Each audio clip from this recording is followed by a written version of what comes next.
Howdy YouTube, just the other day I was going through the Hunter exotic armor just to see what else I can make new builds out of. Mainly utilizing prismatic and other things like that. And then I remembered Lucky Raspberry exists and that it got changed a bit back. And I didn't realize how much grenade energy you'd actually get back off jolting an enemy. Now the quick little TLDR of this thing, it improves your arc bolt grenades and triggering the jolt on a jolted enemy gives you more grenade energy, and picking up ionic traces gives you more grenade energy as well. That's the main focus of this build, jolting enemies, getting your grenade back insanely fast, then just spreading jolt all over the place, and the last bit doesn't really matter. Us jolting everything would result in overloads being stunned anyways. So that's that.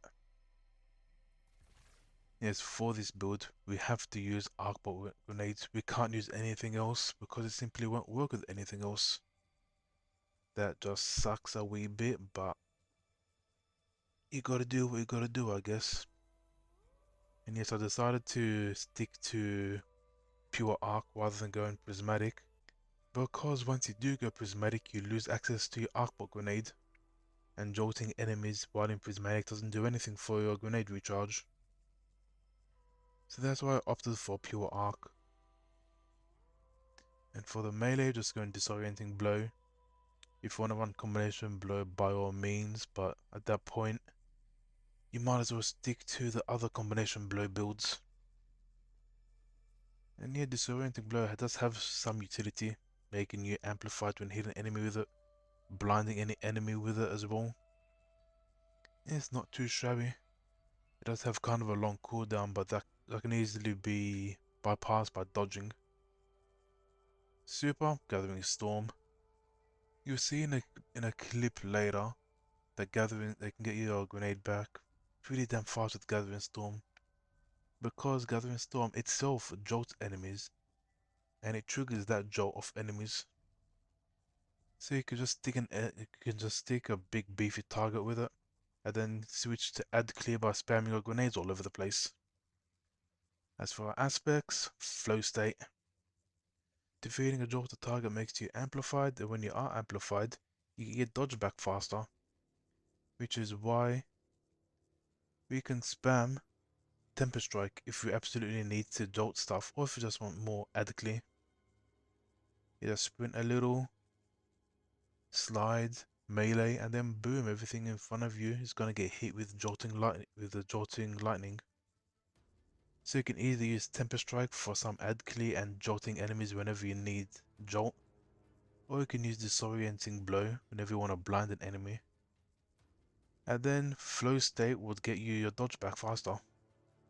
So you could either use either one of these a lot more often. Then in between, that's the arc bolt and jolt stuff. For the fragments, Spark of Resistance, you get more DR when you're surrounded by enemies. Always nice. Spark of Shock, now this is a pretty big one, because the more jolt we can get out, the better. Spark of Beacons, because we're going to be using Indebted Kindness as our special weapon. If you don't want to use Indebted Kindness, then you can very easily switch out Spark of Beacons for Spark of Amplitude if you want to make more Orbs of Power, or Spark of Discharge if you want more Ionic Traces. And our last fragment is Spark of Ions. Defeating a jolted target creates Ionic Traces, which means more grenade ability energy. Yes, as for our weapons, I opt to go with Outbreak Perfected, mainly because it is damn good at bursting down mages and things like that. And plus it's anti-barrier this season as well, so even better. If you want to run any other kinetic that isn't Outbreak, I would suggest something with don't have it anymore, or a kinetic with the kinetic tremors, because while you're not firing at the jolted enemy to get your grenade back, you can still get extra hits off the enemy and then extra jolt procs to get your grenade back faster. Some other things that you can run in the kinetic slot if you don't want to run a kinetic primary is with a hold. Because if you stick this to an enemy or put a puddle underneath them, that'll continue to damage them and continue to proc the jolts. The other alternative, basically the legendary alternative for a kinetic special weapon that pairs nicely with this build is a brand spanking new Lost Signal. Basically a legendary Witherhoard. You can pull off the same meme, just stick an enemy with it, switch to your other weapons, and then as it burns the enemy, it'll continue to jolt. Then continuing to jolt means you get more grenade energy back. And onto our special weapons. Indebted Kindness, everyone's beloved. You don't really need lead from gold Volt Shot, but the main thing is Volt Shot. Now I know that elusive lead from gold Volt Shot rolls is slipping through some people's fingers, so you don't necessarily need it, but it's a preferred roll. And if you don't want to run Indebted Kindness and you'd rather run a primary weapon in your energy slot, you can just go with anything that has a jolt on it, or anything that's Volt Shot rather. And that list is quite substantial. Let's go through the many options you have. You can run the non-dynamo from the raid. You can run Sightline Survey or the Prosperity if you'd rather. You can run the new Regen. You've got Tarnished Metal you can run with. I don't have it on me, but there's Brigand's Law. You can run Ikelos SMG, or you can run Subjunctive. There's a lot of options for you to take if you want to run a primary energy weapon rather than Indebted Kindness. And then a heavy is whatever the surge is, I guess, or whatever you want to run. This slot is open for whatever you want. Okay, quick run through of the mods.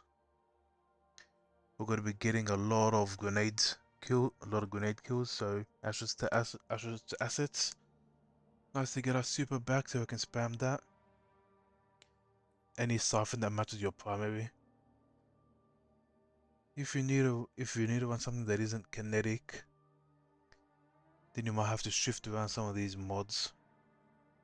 Or if you're running an arc weapon, arc primary, you can just run harmonic siphon and then not even worry about that. Then heavy ammo funnel, you can probably drop this if you need a slot in a siphon mod.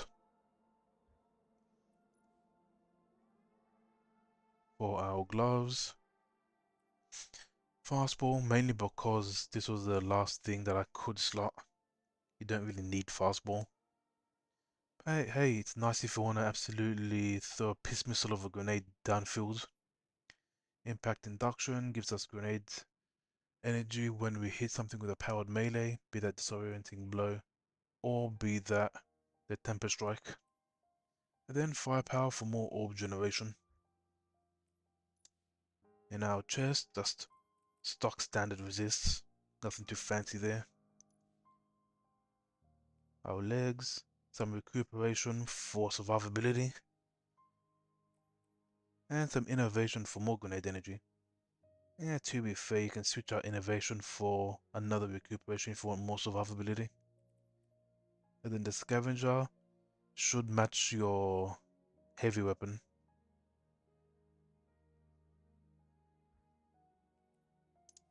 And last for the class item. Two powerful attractions, so we make sure we vacuum up any orbs of power when we need to ensure our survivability. Don't really need a bomber mod, you can run triple powerful attraction or whatever else you want. And yeah, the main stats that you want to look for is obviously resilience and obviously discipline. I'm not quite sure how Lucky Raspberry scales with less discipline, but the more the merrier. Yeah, given the nature of the build, we don't really need to worry about strength, intellect, or mobility. So resilience, recovery, and discipline is basically all that you're gonna go for. I guess that's about it, huh? And yeah, this build isn't exactly the fastest or strongest build, but it's something different. And yeah, the main reason why I wanted to make this build video is I was kinda surprised at how much grenade energy you get back from Lucky Raspberry. So I'll just be, so the rest of the video will just be some gameplay of me running through a Legend Lost sector. Not the fastest, but hey, everything gets struck by lightning and everything dies. So until the next one. Hold up, I lied. I forgot to mention something. Oh yes, it doesn't mention it anywhere in the chest piece, but you yourself needs to be the one that triggers the jolt on the enemies. If your teammates trigger the jolt, you get nothing. So this build kind of falls apart a little when it comes to team play. Because if you're all firing at a big beefy target that you jolted, then you get nothing back and this chess piece kind of falls apart. So yeah, that's it. Back to the pre-scheduled gameplay.